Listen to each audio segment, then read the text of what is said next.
Selamat datang di bacaan hari ini, hari Sabtu tanggal 29 Oktober tahun 2022. Selamat datang di bacaan harian, bacaan umum untuk semua zodiak.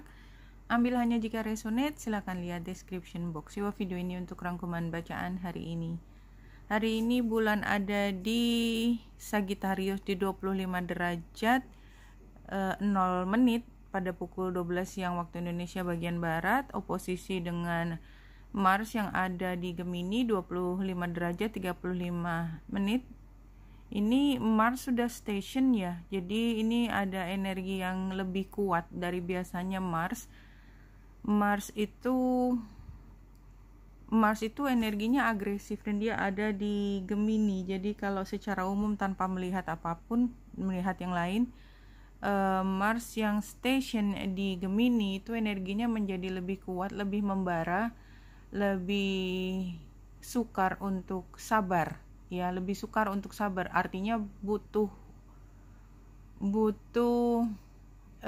upaya khusus untuk mengingatkan kembali sabar ya. Kemudian hari ini juga bulan di 25 derajat itu square dengan Neptunus retro ada di 22 derajat, berarti sore harinya akan square dengan Jupiter, sore malam harinya dengan Jupiter di 29 derajat Pisces yang sedang retro.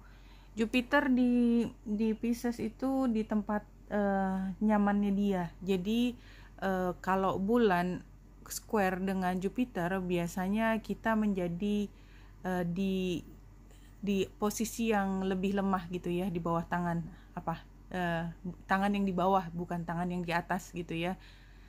Dan itu kalau kita lihat tanggal 30 hari Minggunya bulan ada di Capricorn pukul 12 siang waktu Indonesia bagian Barat, besoknya itu udah ada di 9 derajat, berarti kan sekitar malam sudah masuk di Capricorn di mulai dari 0 sampai 9 derajat ya. Jadi memang kalau saya lihat terus tanggal 31-nya juga masih ada di Capricorn dan dia conjunction dengan Pluto. Pluto itu emosi yang begitu dalam, oposisinya juga dengan Lilith, jadi kayak ada konflik gitu ya, konflik yang ngomongnya itu susah gitu, ngomongnya susah karena kayak kita harus cari yang secara politis itu benar gitu, politically correct, jadi kita nggak bisa ngomong belak-belakan langsung begitu aja di situasi yang sebenarnya kita sangat terpacu untuk mengatakan dengan bluntly semua gitu, tapi nggak bisa gitu ya karena situasinya. Dan di sini hari Seninnya itu sextile dengan Neptunus, artinya memang sepertinya kita banyak concern pada hal yang lebih besar daripada diri kita sendiri. Anyway, kenapa saya mulai menengok 29, 30, 31? Karena energi hari Minggu dan Senin itu heavy banget ya. Dan mungkin juga mulai hari ini agak heavy karena oposisinya dengan Mars ya kan. Kayaknya Mars tuh kayak diaktifasi besok karena memang dia juga udah station di Gemini, berarti kan dia energinya bisa stay di situ cukup lama ya. Cukup lama, nanti kita lihat berapa lama di Gemini. Tapi energinya heavy mulai hari ini, besok Minggu dan hari Senin. Senin tuh kayaknya puncak heavy-nya tuh di situ. Jadi kayak meledaknya hari Senin, hari Selasanya begitu sudah mulai masuk ke Aquarius. Kalau saya melihat mudah-mudahan ya, jadi sementara ini mudah-mudahan hari Selasa itu udah mulai cair, bisa ngomong bersama, mencoba melihat apa yang paling penting ke depannya sehingga mencari basis yang sama supaya bisa berjalan bergandengan apapun masalah yang sedang dihadapi. Nah, dengan demikian karena hari ini begitu tension dan ini juga akan kita bawa energi tensionnya sampai hari Senin, mudah-mudahan Selasanya udah meleleh ya, udah nggak sepanas ini. Maka barangkali yang perlu kita cari hari ini adalah apa yang membuat kita bisa lebih tenang ya. Dan di sini ada iot ya, iotnya antara South Node, kemudian ini kakinya ya, kakinya South Node dan Ceres. ujung panahnya adalah Chiron retro di Aries. Jadi kalau menurut saya ini seperti dikasih hint gitu ya, dikasih jawaban yang dibalik, yang artinya kita bisa ngelewatin ini kalau kita fokusnya adalah belajar dari masa lalu, fokus pada apa yang membuat kita tetap sejahtera. Yang membuat kita sejahtera itu kan tidak hanya materi tapi juga psikologi, sosial. Jadi apalagi yang tunjuknya anak panahnya adalah Chiron retro di 13 derajat Aries. Mungkin kita lihat dulu 13 derajat Aries, buku Aries di depan, 13 derajat.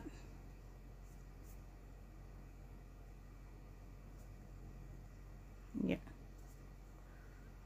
Commandos in an armored car speed through a fusillade of enemy gunfire, intent on blowing up the enemy machine gun nest that controls the area.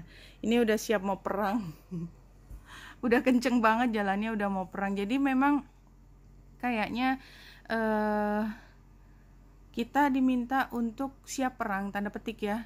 Kita siap semaksimal mungkin defend ourselves ya, bahwa kita sekarang berada di medan dimana komunikasi itu bisa saling menghakimi, saling menyerang. Kalau kita bicara di dunia kerja itu jamak banget, itu biasa banget, namanya kompetisi ya, persaingan pasar itu biasa. Tapi yang saya lihat di sini adalah kita tetap berfokus pada apa yang selalu bisa secara terus-menerus kita perbaiki. Chiron di Aries, dan Chiron adalah tentang perbaikan yang kontinu, yang terus-menerus. Dari mana kita bisa belajar? Dari pengalaman masa lalu. Gunakan semua informasi yang ada dari pengalaman kita. Fokuskan tetap pada kita tidak sampai sampai ke titik dimana kita kehabisan semua stresnya.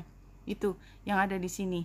Oke, itu yang terlihat sekarang. Tapi memang kalau suasananya, mari gitu ya, kita siap-siap. Tapi saya yakin semua bisa, karena kita nggak mungkin berada di tempat ini kalau kita tidak ingin berada di sini. Kita bisa lari kapan aja, ya. Kita bisa keluar dari situasi ini, tetapi kita sendiri yang menginginkan masuk di dalam situasi ini. Star Mother, Arakis 23, 5 perubahan. Oke. Be the king who has made his own kingdom. Be the moon that has made her own summit.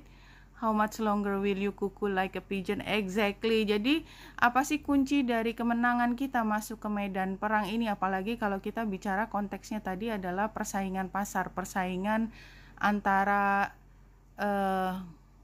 kapasitas orang yang bagus-bagus semua, sehingga kita juga nggak mau kalah dari persaingan ini. Somehow kita yang melemparkan diri kita dalam situasi ini, maka kita konsekuen, kita perlu untuk menang atau diinjak mati gitu ya, which is kita nggak mau. Caranya adalah kita yang harus membangun sendiri kerajaan kita. Artinya seberapapun kita mengikuti apa yang menjadi arahan atasan kita, jangan pernah lupa mendengarkan apa yang menjadi insting kita.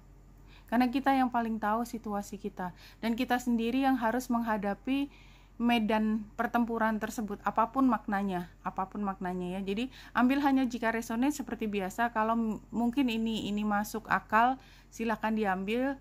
Kalau misalnya nggak masuk akal sama sekali, nggak relevan, ya berarti memang bukan buat teman-teman itu. Tapi ini informasi yang keluar somehow begini, jadi kita seperti sedang menyiapkan diri kita untuk kinerja yang semaksimal mungkin di situasi yang sikut-sikutan. Empty your head of all mortal lust. Jadi kita jangan sampai kepancing untuk mau menangnya sendiri, mau marah, tapi kita harus strategis. Kita lihatnya itu berjarak ya. Orang-orang yang strategis itu nggak punya kebutuhan untuk menang yang penuh dengan pokoknya gue harus menang, enggak, tetapi berpikir sangat logika. Kalau ini berarti gini, kalau itu begitu, saya maunya ini maka saya harus ambil langkah gini. Jadi semua kalimat yang diucapkan itu yang diucapkan di kepala, yang diproses, itu nggak ada emosinya. Semua adalah tentang taktik, ya, taktik. And become life without breath, ya. Breath itu kan butuh asupan. Jadi jangan lust, ya, jangan nafsu ini. Jangan nafsu, pokoknya ini, you will not call out for God anymore, for you have become immersed in God. Jadi ini kalau saya ambilnya adalah kita lihat dari kacamata helikopter. Jangan kita walaupun kita terlibat langsung dalam pertempuran atau medan tersebut, tetapi kita lihatnya selalu ambil titik berdiri satu tingkat lebih tinggi daripada itu. Jadi jangan tingkat yang sama. Jadi kayak di peta itu kita ngelihatnya dari atas, jangan kita berada di jalanannya, tetapi kita lihat di atasnya. If you know what I mean. Oke, ini kuncinya ada di diri kita sendiri. Jadi tadi kita yang harus membangun kingdom kita sendiri, kingdomnya tanda petik, ya, bahwa kita selalu punya supervisor, penyelia untuk mengarahkan kemana kita, tetapi semua juga ada pembagian tugasnya sendiri, dan kita sendiri yang harus menunjukkan seberapa lihai kita yang sudah diberi kewenangan untuk melakukan sesuatu itu, bisa menyelesaikan tugas, menyumbangkan pada tujuan yang lebih besar nanti. Dan kalau kita lihat sebelah kirinya gambar bunga, kan sebenarnya kita udah pernah lewat situasi seperti ini dan sudah pernah menang. Sekarang kembali lagi ke kita bisa nggak menghimpun kembali kepercayaan diri kita untuk kita mampu bersinar nanti ke depan. Kita masuk ke yang sini dulu. Saya sudah ngambil di 3 deck. Pertama, Getaway, ini Rising Above, ini hampir sama dengan matahari tadi, ya, yang di Lenormand. I see only beauty and grace. Dan kalau kita lihat dia matanya merem dan dia bersinar. Dia nggak peduli sama omongan orang, dalam arti kata tidak membuatnya dia down, ya, bukan berarti dia membuat telinganya tuli, bukan, tetapi dia hanya melihat hanya yang cantik dan grace, ya. Grace itu kelembutan, keindahan. Let go of the ordinary and step into the extraordinary. You have potential that you haven't even begun to tap into. This is the time to reach higher than ever before. So do not fall down before doubt. Jadi jangan jatuh karena nggak pede. Remember your true calling. Kartu yang berikutnya ini gambarnya sungguh sangat menarik mata saya. Ini gambarnya keemasan. Paris, you are being asked to watch for situation that may get you fired up, ya. Ini kalau mau baca detailnya silakan.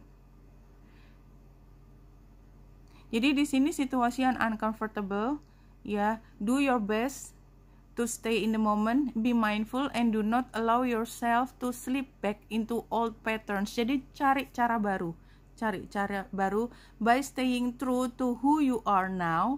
You will find the situation will resolve easily.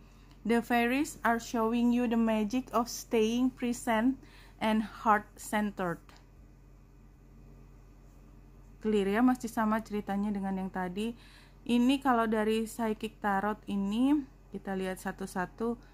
Financial and material changes. Jadi kayaknya memang apa yang sudah terjadi kemarin kalau resonate, kita kan sekarang masuk ke situasi baru dan kita dihadapkan pada medan yang sukar. Tetapi pada dasarnya medan yang sukar ini membuka kesempatan kita untuk mendapatkan perubahan dalam situasi finansial atau keuangan kita dan materi kita.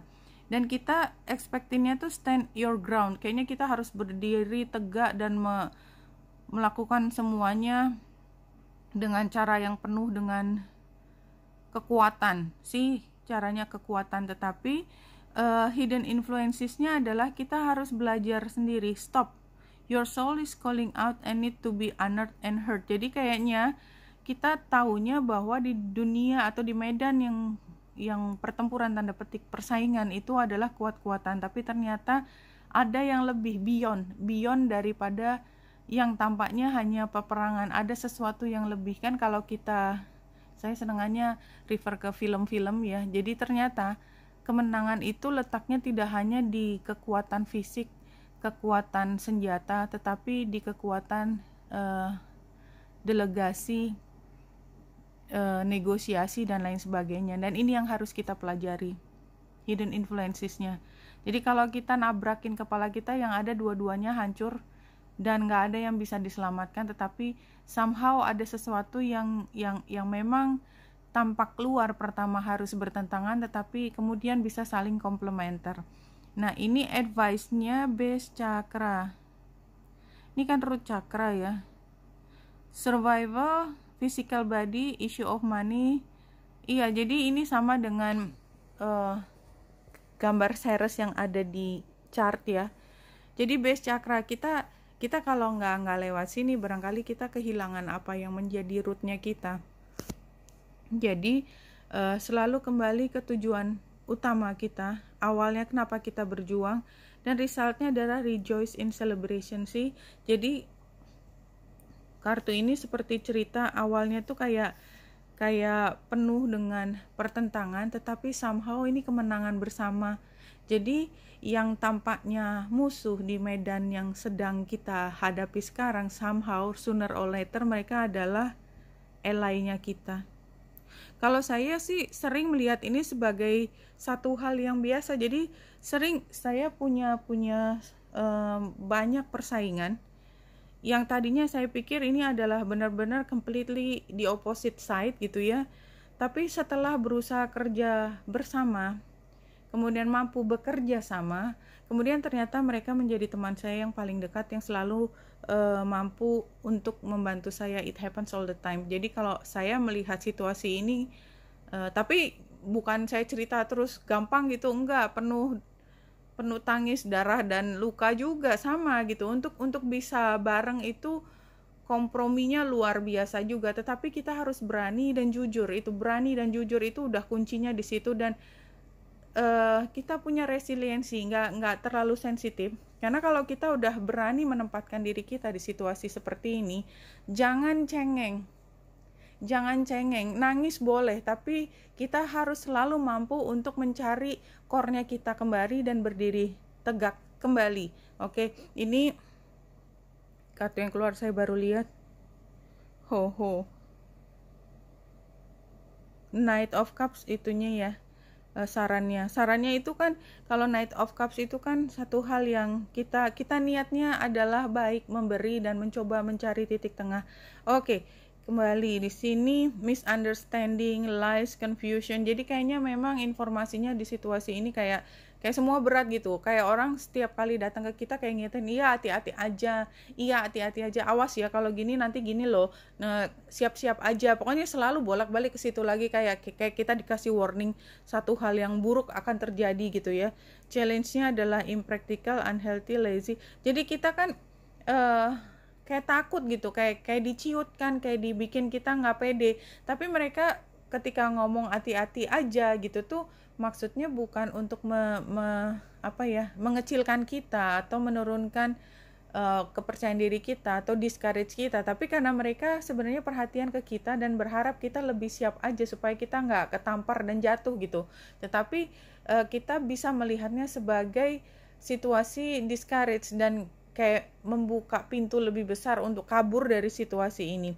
Ini advice-nya romantic looking for love vehicle. Jadi masuk situasi ini dengan kacamata orang yang naif. Nggak usah. Kita tuh udah tahu banyak yang kasih warning. Tetapi itu kan mereka. Itu bukan kita. Kita punya cara kita sendiri. Jadi kadang-kadang saya melihat ya, ini pengalaman saya, semua orang tuh kayaknya ceritanya buruk aja, nggak ada yang bagus gitu ya kerjasama. Tapi mau nggak mau kita tetap harus kerjasama. Kita datang dengan cara kita sendiri, yang kita tidak membawa pisau dan panah gitu ya, pedang dan lain sebagainya. Kita datang naif aja, kasih tahu bahwa kita urusannya ini, tujuan besarnya ini, terutama untuk membantu ini gitu ya. Jadi ada hal yang lebih tinggi yang disampaikan. Somehow apa yang mereka ceritakan tuh ya hanya cerita gitu.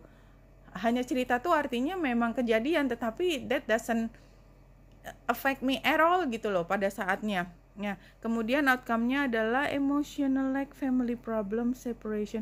Iya, toh apapun yang kita lakukan kan nothing personal, bukan kita harus jadi sahabatnya mereka seumur hidup. Enggak, jadi take it very lightly aja, apapun yang dikerjakan jangan dimasukin ke hati. Ini kayak mau perang banget deh. I don't know why. Ambil hanya jika resonate ya. There is no death, only life everlasting. Iya, jadi sebenarnya ini adalah proses yang terus bergulir. No death itu artinya kan continue kan, terus bergulir. Kita mau katakanlah kita punya keputusan, ternyata saya nggak jadi ya di sini, terlalu harsh, lingkungannya aku nggak kuat, aku keluar. Jadi kan death tanda petik.